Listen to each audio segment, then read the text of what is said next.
What's up, Green Bay Packers fans? Welcome back, and as always, thank you for joining me. My name's Paul Brettel. Today, we're here to discuss the key numbers, key stats that you need to know about and that help define the Green Bay Packers' performance in their comeback win over the New Orleans Saints on Sunday. But first, hit like on the video, hit subscribe on the YouTube channel. I do greatly appreciate it. You can follow me on Twitter at Paul_Brettel, and you can find all my work, including this article version of this video, over on Packers Wire. So like I said, we are going behind the numbers with the key stats, key figures that we all need to know about and that help define the Green Bay Packers performance on Sunday against the Saints. So let's dive in. Our first number, 104. That was the number of fourth quarter passing yards that Jordan Love had. So it was a rough 3 quarters for this Packers offense, for Jordan Love, but you know, the most impressive part about that fourth quarter victory, in my opinion, is what we saw from Love, in that it felt like he just willed that team to victory. When a throw had to be made, when a first down had to be picked up, when he had to extend plays with his legs, he did it. He came up big in those moments where the Packers absolutely needed him to. And from an efficiency standpoint, it's not as if Love's fourth quarter jumps off the page either. He finished that quarter completing 7 of 18 passes, did have 104 yards passing, as already mentioned, added another 25 rushing yards on the ground, and totaled 2 touchdowns. But like I said, it was the plays in the key moments that he was able to make that really defined this performance and helped lead the Packers to an impressive comeback victory. Throughout the game, the Saints, and we talked about this coming into that game, they have a really aggressive defense. They challenged the Packers receivers, and you could see that. They were playing a ton of cover one. They were pressing them at the line of scrimmage. They were physical with them. The refs were letting them play. And these Packers receivers, throughout the first few quarters, they struggled to make contested catches. Also early on, Jordan Love's accuracy at times was a little bit off as well. But in the fourth quarter, again, Saints were still playing that way, but we saw Jordan Love, I should say, placing a number of passes into perfect spots where only his receiver could make the play on the ball. And credit to his receivers, Jaden Reed, Romeo Dobbs, for coming up with some big-time receptions. We also saw Jordan Love make plays with his legs when needed. He had that 24-yard run down the left sideline, and then on the touchdown, there was a read option. It's him one-on-one with Demario Davis, a Pro Bowl linebacker, fourth down, either get in the end zone or the game's effectively over at that point. Jordan Love makes him miss, finds his way for the score. Again, it just felt like Love, to a degree, willed this Packers team to that victory. Again, coming up with those big plays and key moments. And Matt LaFleur said after the game, just the poise that he showed, the resiliency that not only he, but this whole team had. And LaFleur added that he's never been a part of a game like this, been a part of a victory like this. Now, you could tell that he was, and LaFleur used this word, he was emotional afterwards, after seeing his group, his team, pull off that fourth quarter comeback. And he said throughout that quarter and throughout that game, Jordan Love is, before the offense is heading back on the sideline or back out onto the field, Jordan Love's on the sidelines talking to his guys, rallying them, getting them ready to go. So just a really, really impressive fourth quarter performance, again, by the whole team. This was a team victory. Just as last week's loss to Atlanta was a team loss, this was a team victory. But goodness, what an impressive fourth quarter from Jordan Love. Again, big-time moments, came up with big-time plays when the team needed them. Next number, the number 10. That's the number of points the Packers defense gave up. Now, I get it. Throughout the game, it didn't feel like this was a dominant defensive performance by any means. I think the fact that the Packers were down 17-0 did not help that. Also, the Packers' scheme that they utilized against the Saints. Again, as we talked about coming into the game, the Saints like to push the ball downfield. Derek Carr entered week 3 with 15 pass attempts of at least 20 yards. That was the most in the NFL. Rashid Shaheed ranked 6th in targets of 20-plus yards. Chris Olave ranked 3rd in targets of 20-plus yards. You get the idea. They wanted to push the ball downfield. The Packers, without Jair Alexander, they really emphasized taking that away. They sat in their cover 2 shell for a lot of that day. And yeah, it was a passive approach. They weren't like the Saints up on the line of scrimmage challenging the New Orleans receivers. They were playing off. They were sitting in cover 2 again to prevent that big play. And that led to an efficient day for the Saints quarterbacks, both Derek Carr and Jameis Winston. They were taking the underneath routes. They were attacking the flats, areas of the football field that cover two is susceptible with. But ultimately, at the end of the day, Packers kept points off the board. Again, they held the Saints to 10 points. Matt LaFleur said afterward, if your defense does that, you should win the game pretty much every time in today's NFL. So, again, a good performance in that regard. And while the Packers were in their cover two, which is something we've seen from them before, they were getting off the field because we've seen the Packers in cover two where the offenses then just take what's available and slowly make their way down the field, racking up plays, controlling the clock, even if they don't find the end zone, getting into field goal range. But the Packers were getting off the field too. They ended the game holding the ball. The Packers offense did for 5 more minutes than what the Saints did.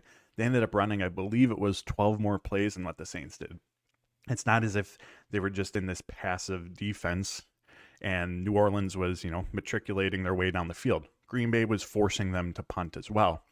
Also, the Packers run game can be susceptible in cover two, not just the Packers, but that's an area if a team's in cover two where you can really attack it.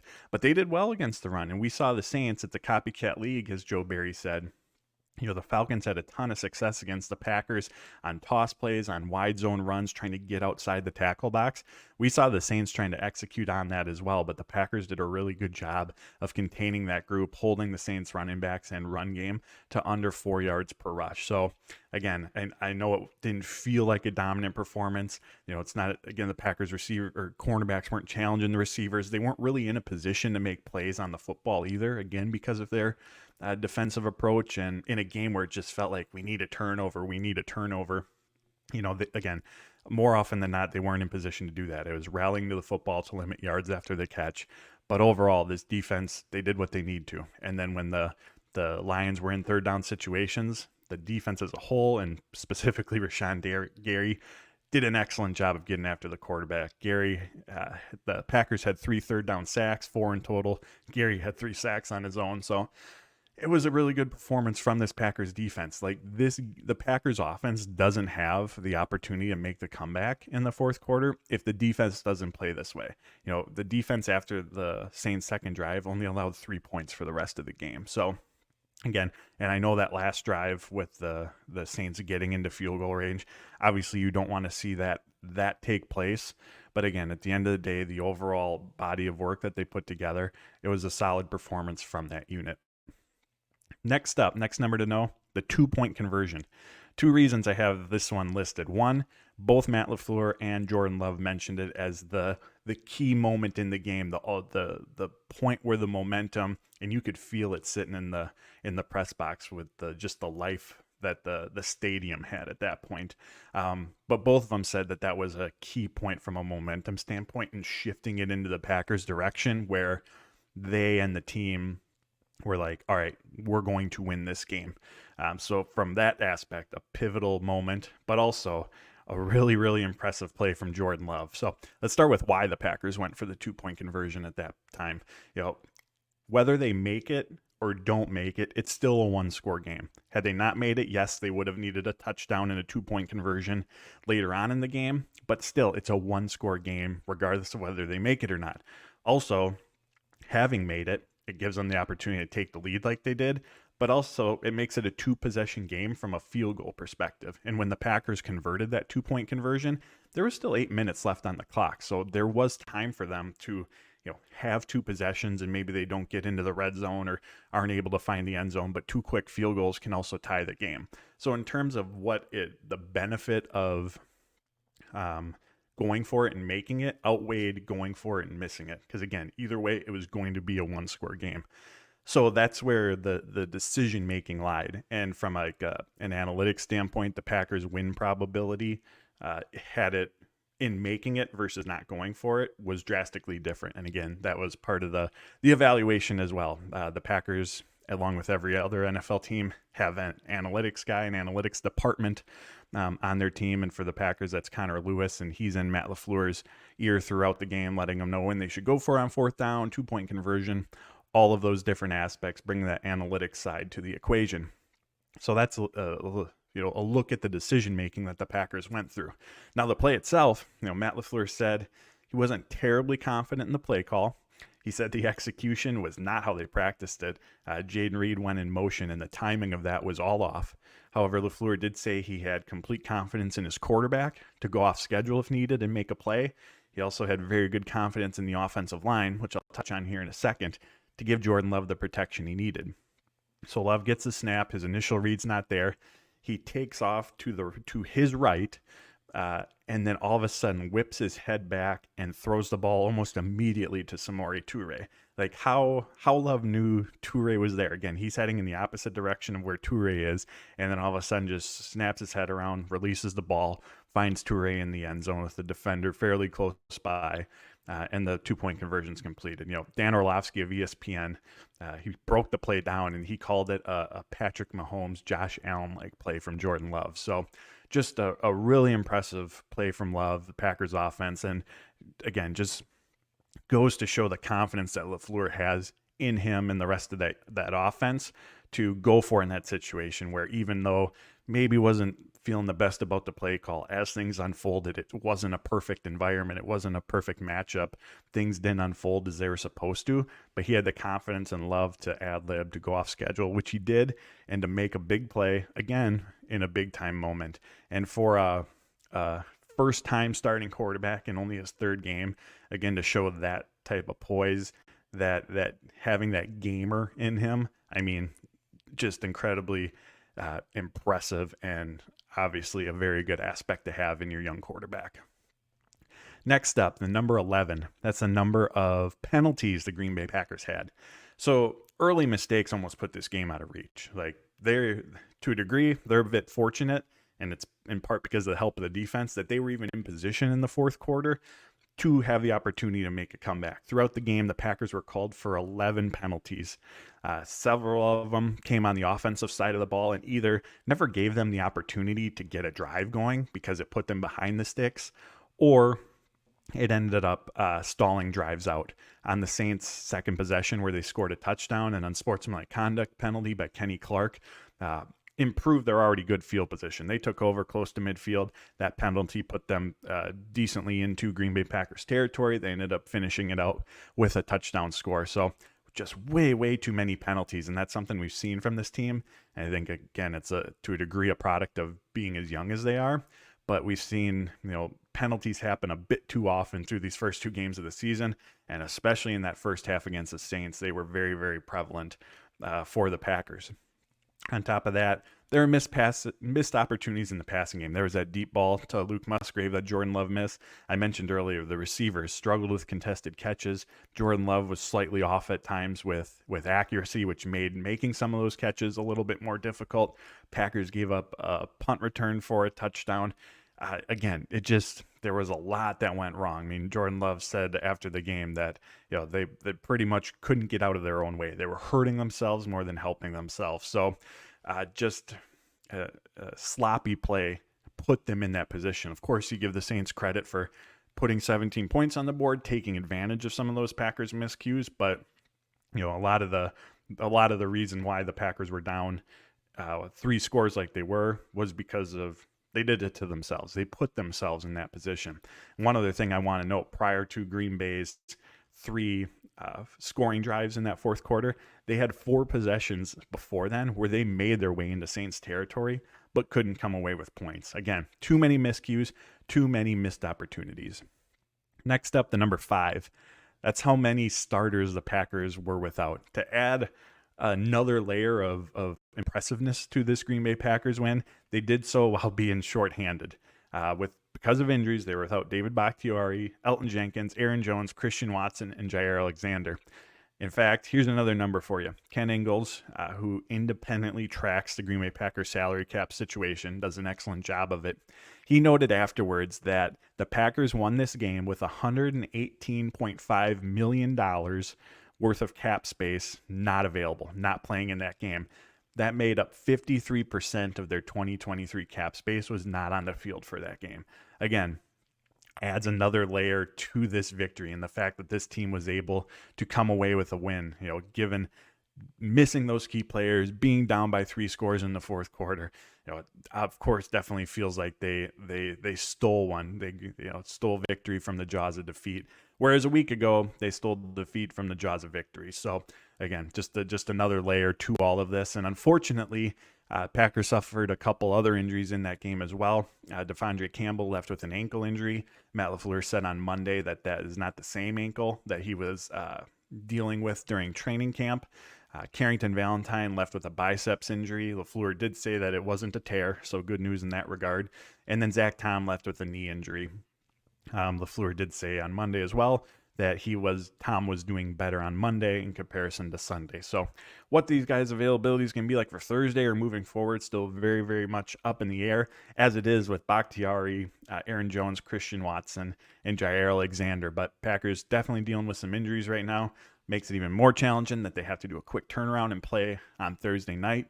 But with playing on Thursday night, they do get a mini bye week before taking on the Las Vegas Raiders the following Monday night game. So a little bit of time to recover. Their bye week's not too far off, but this team is definitely dealing with injuries at the moment.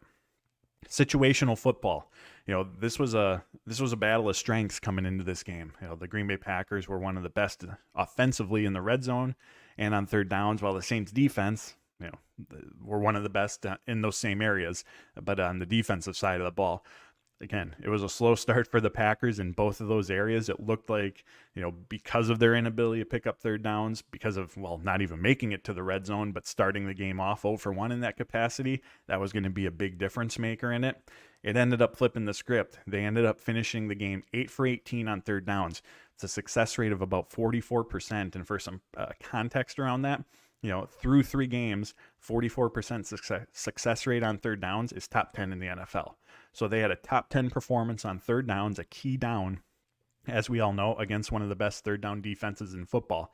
They ended up finishing 2-for-3 in the red zone in terms of converting those opportunities to touchdowns. Again, another key aspect of the game against one of the league's best in that area, and the Packers were able to come through. And throughout the course of the season, they've been excellent in the red zone so far this season. And as I mentioned earlier, they controlled the time of possession by about 5 minutes, ran about 12 more plays than what the Saints did as well. So Packers came through on those key situations. And again, especially from playing from behind, but in general, those are going to be key downs, key situations within the game that are going to play big factors in determining the outcome. All right, last one for you. Packers offensive line gave up just 1 sack and only 7 pressures throughout this game. Jordan Love had a ton of time in the pocket. This offensive line and pass protection was excellent. Again, against an aggressive Saints secondary, those initial reads for Love weren't always there. But he had the time that he needed to go off script, to continue going through his progressions without really the worry of the pocket collapsing on him or having to worry about getting sacked. Offensive line stood up very well in that regard in pass protection. On the flip side, against the run, it was tough sledding again. Again, the Packers averaged under 4 yards per attempt. There were some running lanes here and there that the offensive line was able to open up, but overall the consistency in that run game has just not been there for the Packers. That's on the offensive line. That's on the running backs. As Matt LaFleur said, it's all 11 guys. They're not on the same page. They all have to be better in that regard. And something to keep our eyes on moving forward, because as I've talked about on here before, whether the run game's working or not, there's just a massive trickle-down effect to the passing game. If it's not working, you're in second and longs, third and longs, obvious passing situations. The defense is doing the dictating. They're able to get into favorable matchups. On the flip side, if you're picking up chunk yards, if you're staying ahead of the sticks, it opens up the passing game for the offense, open up playbook for LaFleur, creates play action opportunities for the Packers to take advantage of. So definitely something that's going to have to improve if we're going to see more just overall consistency from this Packers offense. And they got a tough matchup on Thursday. The Lions have one of the better run defenses in the NFL through 3 games this season. Last note on this, Jordan Love's ability to navigate the pocket, to feel pressure, when his internal clock is going off of, all right, I gotta move. It's so impressive. He is so good in that aspect of it, to avoid defenders, to move around the pocket while still keeping his eyes downfield, looking to still make a play with his arm, but again, having the ability to navigate, move around, escape, go off schedule, go off script. And we saw that during Sunday's game against the Saints. Again, the time was there for him, but his ability to move, navigate, ad lib when needed, it's so impressive, and such a important part, you know, of his game with a young offense. Again, these receivers aren't getting open. He needs to be able to buy time, and he's done such an excellent job in that. And we saw that through the preseason, but really seeing it unfold here during the regular season. So just wanted to mention that aspect as well. So there you have it, my friends. Those are my key stats, key numbers to know from the Green Bay Packers performance against the New Orleans Saints.